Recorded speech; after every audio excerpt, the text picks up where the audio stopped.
Oke. Di sini kita akan membicarakan poin yang kelima. Kalau misalnya Anda lihat dari tabel dari materi entrepreneurship, di situ ada kita sudah melewati idea versus opportunity, design thinking, early adopter, customer development, sampai kita masuk ke value proposition canvas gitu. Nanti sampai dengan akhirnya kita masuk ke business plan. Kita lewatin dulu market dynamics, lalu kita masuk ke business plan. Kita masuk ke value proposition canvas. Apa itu value proposition canvas? Anda bisa lihat materinya bahwa value proposition di sini adalah kumpulan produk dan layanan yang memberi nilai bagi pelanggan Anda. Untuk apa fungsinya dari si value proposition ini? Di sini sudah dikasih tahu. Oh, tabelnya hilang. Oh, jadi nanti kalau misalnya Anda coba download lagi dengan baik, mungkin ini tidak sempurna ya download dari si Google Classroom-nya, bahwa di sini tuh membantu Anda untuk mendesain gitu ceritanya. Dia tuh berupa step-step tahapan seperti yang Anda lihat di gambar ini, di tabel gitu kan. Yang sebenarnya ini membantu Anda untuk mengeluarkan ide Anda sekaligus juga untuk memetakan gitu loh. Jadi kan ide itu tidak hanya sebatas mendapatkan nilai tadi kan yang bisa digabungkan terhadap produk atau barang dan jasa tadi gitu yang biasanya Anda akan bahas gitu. Tapi di sini dia tuh akan memetakan semuanya mulai dari key partners-nya, key activities, value proposition, customer relationship, customer segment, dan semuanya yang bisa Anda lihat di dalam tabel. Di sini katanya value proposition canvas ini membantu Anda untuk mendesain, tes, dan membangun value proposition perusahaan dengan cara yang terstruktur. Apakah ini bagi perusahaan saja? Bagaimana dengan Anda yang baru memulai bisnis gitu kan, berupa individu atau tim gitu. Sebenarnya bisa juga gitu. Ini juga membantu, desain ini juga akan membantu Anda untuk menemukan proposisi nilai atau model bisnis yang kira-kira ingin Anda mulai gitu dari nol gitu misalnya. Kira-kira fungsinya untuk apa sih nanti ini gitu. Itu tuh bisa membantu Anda lihat di sini nih, bisa membantu Anda untuk memetakan nih kira-kira keputusan apa ya yang harus diambil gitu. Lalu gimana lagi? Oh, untuk setelah Anda mengisi, Anda bisa tahu nih kira-kira yang mana yang harus ditingkatkan, yang mana yang harus dilepaskan, atau kita balik lagi nih fokus ke awal lagi bahwa core product atau core bisnis kita di bagian ini. Jadi tetap sebenarnya ini bisa membantu Anda selain untuk memulai bisnis, tapi juga untuk bagi Anda yang sudah menjalankan bisnis gitu.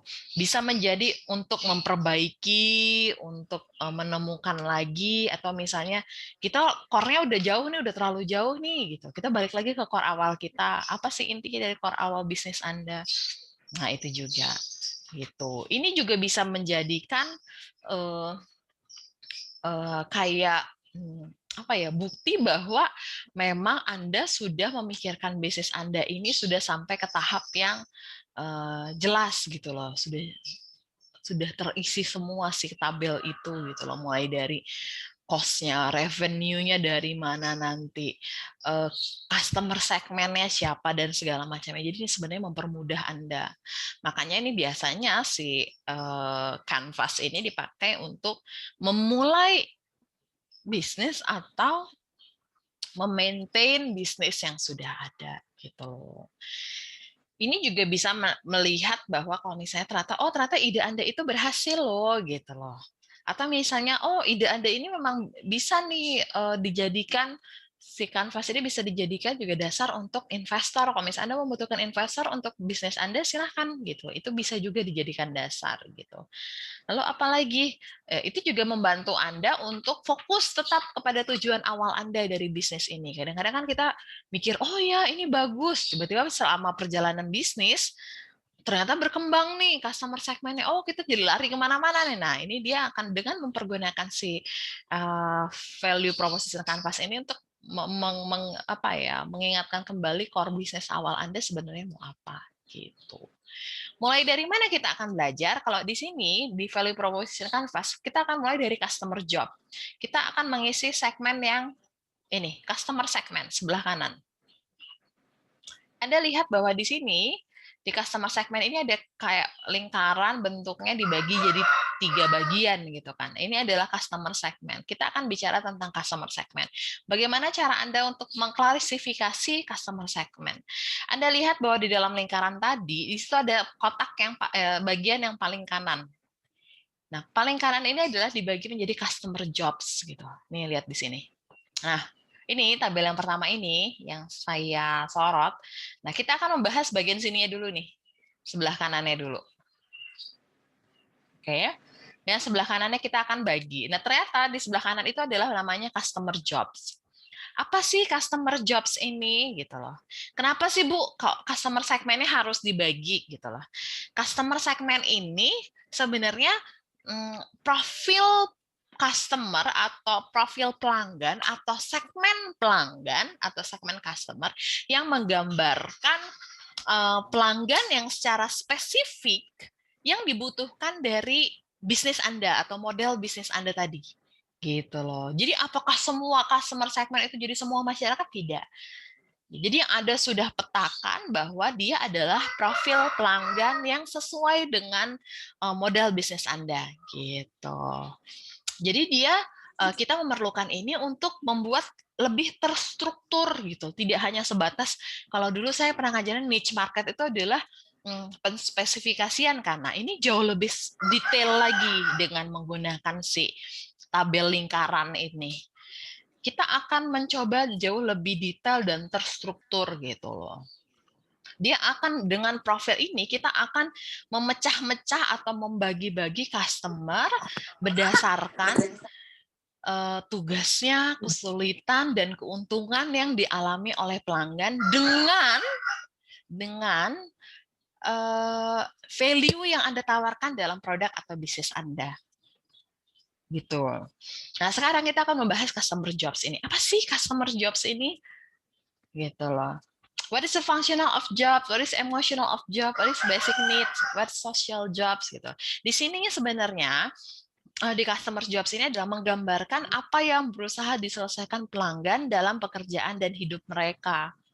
Apa sih yang mau mereka selesaikan gitu misalnya? Apa sih yang harus diselesaikan oleh mereka gitu loh. Ada beberapa contoh dari customer jobs. Ada yang namanya functional jobs di bawah sini. Ini hilang lagi. Di sini nanti ada 4 tabel. Nanti silakan Anda download dulu si materi di Gizi. Mungkin ini tidak sempurna tadi saya bilang downloadannya. Tapi di situ ada functional jobs. Di sini functional jobs ini adalah when your customer try to perform a complete specific task or solve problem. Ada social jobs. Di sini adalah pada saat si customer untuk mengisi si social jobs itu, pada saat customer Anda mau terlihat baik gitu kan dari status atau misalnya dari di hadapan lain-lain gitu kan. Ada lagi namanya personal atau emotional jobs gitu loh. Ini adalah untuk memenuhi emotional state-nya atau feeling-nya atau feeling good-nya atau secure-nya, itu adalah personal atau emotional jobs. Ada lagi supporting jobs gitu. Lalu apalagi misalnya nih kita di sini dikasih contoh sih kalau misalnya Anda lihat bahwa contohnya adalah Airbnb. Airbnb ini Anda tahu kayak Traveloka, kayak kalau Traveloka kan semuanya ya ke tiket ya, tapi kalau itu kayak Red Doors, kayak Oyo gitu. Nah, kita coba di sini dikasih contoh adalah spesifikasi customer jobs yang diinginkan atau yang dicari dalam mempergunakan bisnis Airbnb gitu loh ya, atau Airbnb buat value proposition canvas-nya mereka mau memenuhi customer jobs-nya apa sih misalnya gitu loh. Oh, misalnya dia tuh customer itu kalau misalnya mau publishing, dia mau ngelihat iklan, dia mau ngelihat dia mau melakukan reservation, dia mau bookingnya secara easily, dia bilang gitu kan, dia nggak mau repot, dia nggak mau ribet, dia hanya pengen klik klik klik klik klik klik, dia udah bisa reservasi, dia bisa manage sendiri mau hotel yang mana, dia cukup ngeliat kamar-kamarnya. Nah, di customer jobs-nya ini, si Airbnb memilih seperti ini gitu. Dia mau memenuhi customer jobs-nya tuh untuk memenuhi ini nih, gitu loh. Pekerjaan yang harus dilakukan yang dilakukan oleh customer kalau misalnya melakukan reservasi gitu. Pengennya apa sih? Pengennya mudah gitu kan, pengennya sendiri aja gitu. Nah, apalagi ternyata ada satu lagi nih, customer pains. Apa sih kolom customer pains ini katanya? Di situ katanya what's barriers? Apa sih kendalanya? Berapa sih harganya? Gimana sih bad feeling-nya atau difficulties-nya, apa sih resikonya. Di sini tuh menggambarkan hasil misalnya resiko yang harus dihadapi dalam melakukan si customer jobs tadi. Atau kira-kira apa sih yang akan dihadapi oleh customer kalau misalnya dia menggunakan si Airbnb, kira-kira apa sih? Gitu. Di sini juga ada contohnya. Oh, ternyata nanti tuh kalau misalnya di kolomnya customer pains itu tuh kemungkinan terjadi itu adalah misalnya kita kesulitan sekali untuk mempercaya Airbnb. Mungkin aja nanti tiba-tiba masa iya sesuai nggak sih gambarnya dengan yang nanti di hotel pada saat memesannya gitu loh. Nanti kalau misalnya ada kerusakan seperti apa, kita harus komplainnya kepada siapa atau guest damage-nya seperti apa gitu. Muncul lagi satu lagi yaitu customer gains. How do customer measure success? What expectation? What delights? What savings? What make life easier? Katanya. Untuk mengisi customer si gains ini untuk melihat bahwa apa sih uh, keuntungan yang kira-kira akan didapatkan oleh pelanggan gitu loh. Keuntungan bukan berarti hanya untung uang ya, diskon apa gitu, enggak aja. Mungkin ada beberapa keuntungan yang tidak berbau uang gitu kan. Misalnya lebih simple, menghemat waktu, selain menghemat biaya, menghemat juga eh, menghemat ribet gitu kan, atau menghemat pulsa, itu bisa aja gitu. Nah, di sini di customer gains ini ada beberapa poin juga. Nah, nanti balik lagi di sini sebenarnya ada 4 tabel. Nanti Anda harus lihat sendiri bahwa di situ ada tabel require gains katanya, ada desire gains, ada expected gains, ada unexpected gains. Itu bisa Anda lihat ya, penjelasannya sudah jelas dan ada contoh-contohnya. Nah, disitulah akan dijelaskan kira-kira apa sih yang menjadi keuntungan dari customer kalau misalnya untuk mempergunakan dari si Airbnb yang tadi yang di atas ini. Misalnya. Nanti apa sih? Nanti terisilah si tabel yang pertama, customer segmentnya. Setelah kita mengisi tabel ini. Nah, si lingkaran ini. Nah, lingkaran ini, si customer segment tadi, itu membantu Anda untuk mengklasifikasi customer-nya yang mana sih? Gitu. Bu, ada lagi nggak sih model yang lain? Ada lagi di sini dikasih tahu, ada lagi nih model untuk melihat gimana sih cara Anda untuk memastikan bahwa Anda sudah memilih customer profile yang baik. Nah, ini nih.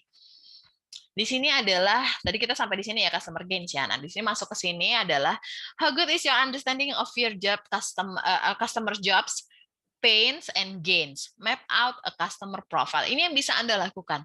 Select customer segment, identify customer jobs, identify customer pains, identify customer gains, lalu prioritize jobs, pains and gains-nya. Gitu. Ini harusnya kita lakukan tuh pada saat kita offline class, nanti kita bikin besar-besar tabelnya, bagian yang lingkaran tadi, nanti ada tinggal masukin apa sih kira-kira jadi customer gains-nya, apa sih kira-kira jadi customer pains-nya, apa sih customer jobs-nya gitu. Nanti ada masukan gitu. Sehingga muncullah satu namanya si customer.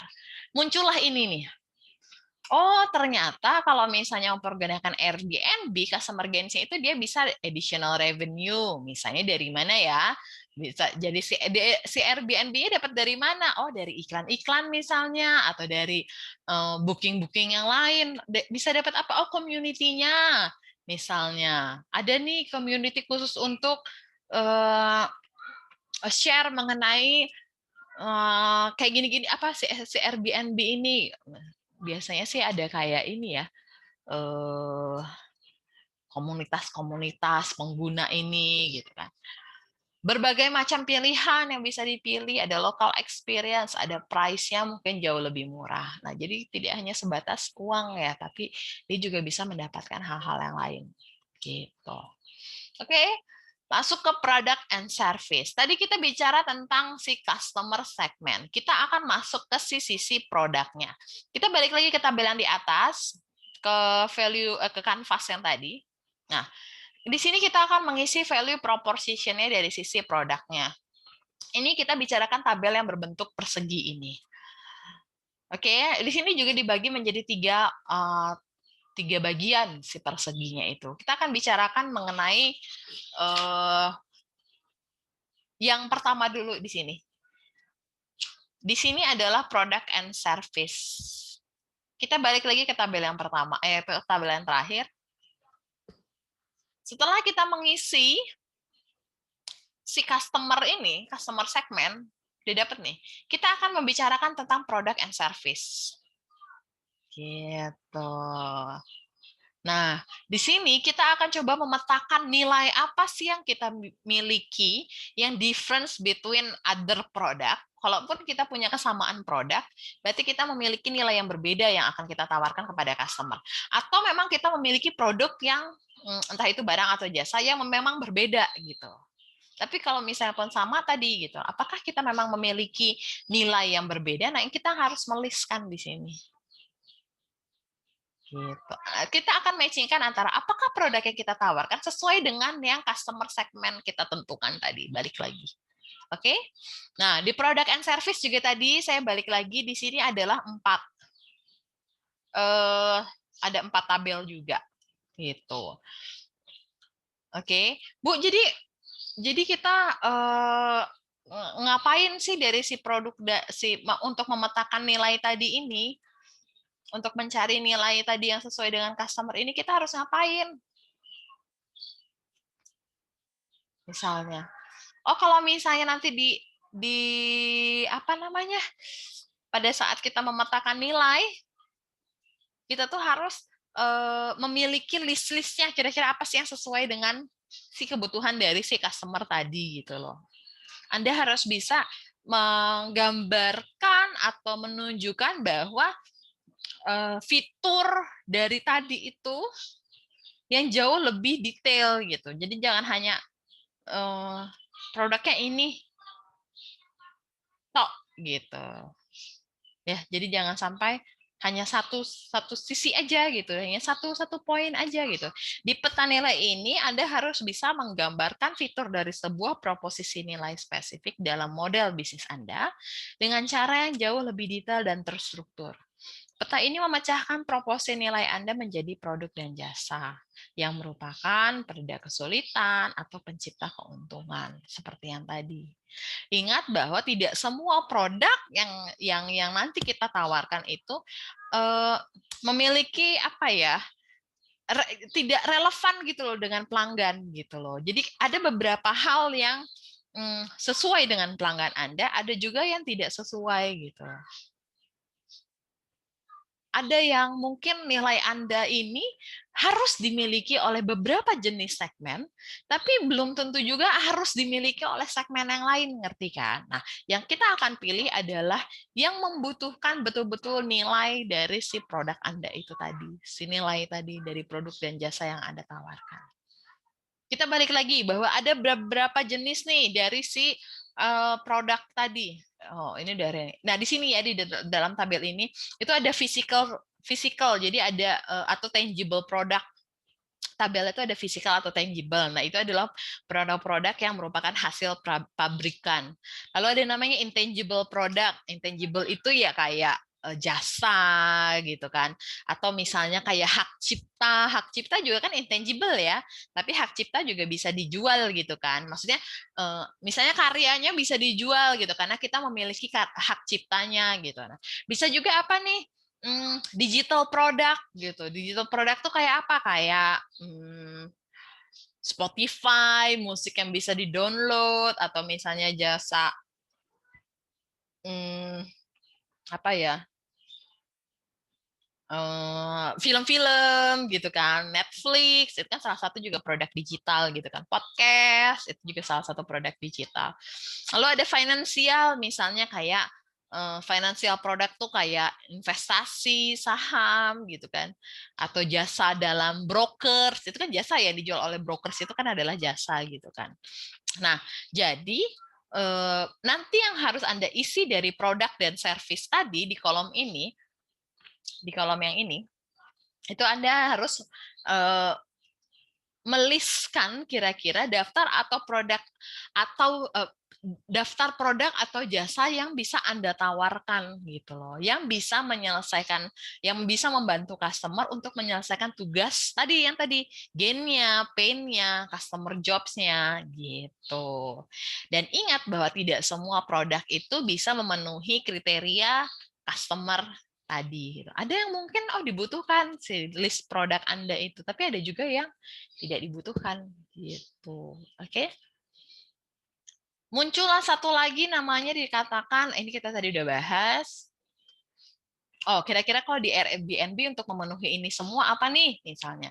Ternyata kita dibutuhkan community marketplace for unique space gitu. Berarti dibutuhkan nih satu marketplace yang memenuhi semua kebutuhan ini.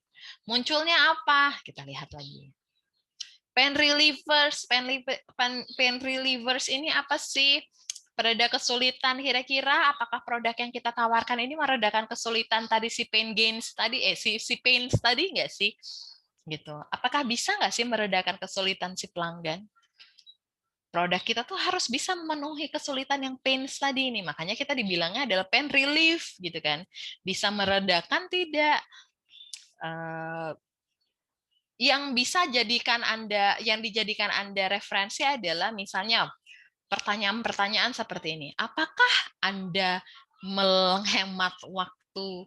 Apakah produk Anda ya istilahnya menghemat waktu customer, uang customer, tenaga customer gitu. Apakah produk Anda membuat pelanggan Anda lebih baik? Apakah Anda memberikan solusi yang baik? Apakah Anda bisa mengakhiri kesulitan yang ditemui oleh pelanggan? Apakah Anda bisa mengeliminasi resiko yang dihadapi pelanggan? Apakah Anda bisa membantu pelanggan jauh lebih mudah? Apakah Anda bisa? Itulah yang bisa Anda isi di bagian pain relievers gitu loh. Enggak perlu juga Anda memiliki semua solusi untuk semua kesulitan di semua profil pelanggan gitu loh. Ingat bahwa mungkin solusi yang Anda berikan ini adalah benar-benar cocok untuk beberapa pelanggan saja gitu loh. Atau bisa jadi memang yang Anda tawarkan itu hanya untuk meredakan kesulitan, sedikit kesulitan aja, nggak mungkin untuk bisa semua nih pains-nya dari customer gitu, tapi mungkin hanya sedikit aja mengurangi poin kedua, poin ketiga yang tadi Anda isi di customer pains. Gitu contohnya. Contohnya apa sih ini? Dari si Airbnb, Airbnb ini yang kita bisa garansi atau kita bisa jadi pain reliever-nya ada Airbnb host guarantee. Ada address sama fotonya jelas nih. Kalau misalnya tadi customer gain-nya kan customer pain-nya adalah customer takut nggak percaya nih sama tempat yang kita tawarkan di Airbnb. Ternyata kita menawarkan bahwa Airbnb ini adalah memberikan garansi gitu ya. Si pemilik Airbnb akan memberikan garansi. Sudah ada address sama fotonya. Lalu gimana? Ada profil sama reviewnya. Ini akan mengisi si trust, memenuhi trust and safety dari customer pain dan juga gas and damage-nya. Gitu. Oke? Lalu kita masuk lagi ke, nah ini dia. Host are covered by 1,000 guarantee. Ini memastikan bahwa pain si customer ini akan bisa terisi oleh si produk and service yang kita tawarkan. Next-nya lagi. Gain creator. Oke. Gain creator di sini adalah penciptaan keuntungan yang menggambarkan bagaimana produk dan jasa yang Anda ciptakan bisa memberikan keuntungan bagi pelanggan. Bagaimana Anda bisa memberikan hasil dan manfaat yang diinginkan oleh pelanggan tadi gitu loh. Tidak perlu juga bahwa setiap apa ya, gain creator yang Anda tunjukkan atau keuntungan yang Anda tunjukkan untuk memenuhi seluruh profil pelanggan. Ingat bahwa kita hanya memenuhi beberapa poin saja gitu kan. Nah, yang penting keuntungan tadi yang kita offering kepada customer ini memang relevan gitu loh. Jangan sampai nanti kita tidak relevan memberikan customer gains-nya tadi. Oke? Contoh-contoh pertanyaan yang bisa Anda lakukan adalah contohnya seperti ini. Apakah produk dari Anda sendiri ini terbalik? Oke. Apakah misalnya nih Anda sudah bisa menciptakan penghematan waktu tadi sama pelanggan? Apakah Anda juga sudah bisa memberikan hasil yang diharapkan oleh pelanggan? Apakah Anda bisa menjadikan hidup pelanggan jauh lebih baik? Nah, itu adalah pertanyaan-pertanyaan tadi yang bisa dilakukan. Apakah Anda sudah membuat gain creators untuk customer gitu? Di sini juga ada salah satu contoh, describe explicitly how your product and service create value. Di sini ada 4 step yang bisa Anda lakukan. Ini juga harusnya kita lakukan di offline class. Ada tinggal memasukkan kira-kira apa nih keuntungan dari customer untuk si value proposition canvas Anda. Oke, karena ini sudah waktunya lebih dari 7, udah tinggal 7 menit lagi, jadi saya hanya akan membahas sampai dengan product and service dan customer saja. Nanti kita akan membahas mengenai bisnis model Canvas di next pertemuannya. Nah, ini bisa Anda lihat contoh-contohnya adalah misalnya Airbnb Meetups, ada incentive policy, ada Airbnb TV. Ini adalah untuk memenuhi si gain yang tadi. Jadi ingat bahwa dari sisi customer segment dan sisi product and service, dia harus berkesinambungan. Customer jobs-nya apa? Anda solusinya ada si community marketplace-nya misalnya. Lalu misalnya dari sisi gains-nya apa? Anda membuat gain creators. Dari sisi pain-nya apa? Anda juga bisa membuat pain relievers. Dari sisi produk yang Anda tawarkan harus memenuhi dari customer segment yang Anda tentukan. Oke, itu saja. Nanti kita akan masuk ke bisnis model Canvas. Sebenarnya ini masih kurang ya, maksudnya harusnya berlangsung lagi. Nanti saya akan teruskan. Jadi sampai sini aja dulu pertemuan kita. Next-nya saya akan berikan link untuk bisnis model Canvas untuk melanjutkan tabel kita yang sebelumnya. Oke, mungkin sampai sini saja. Saya akan stop share. Masih ada yang masuk? Saya akan stop record-nya.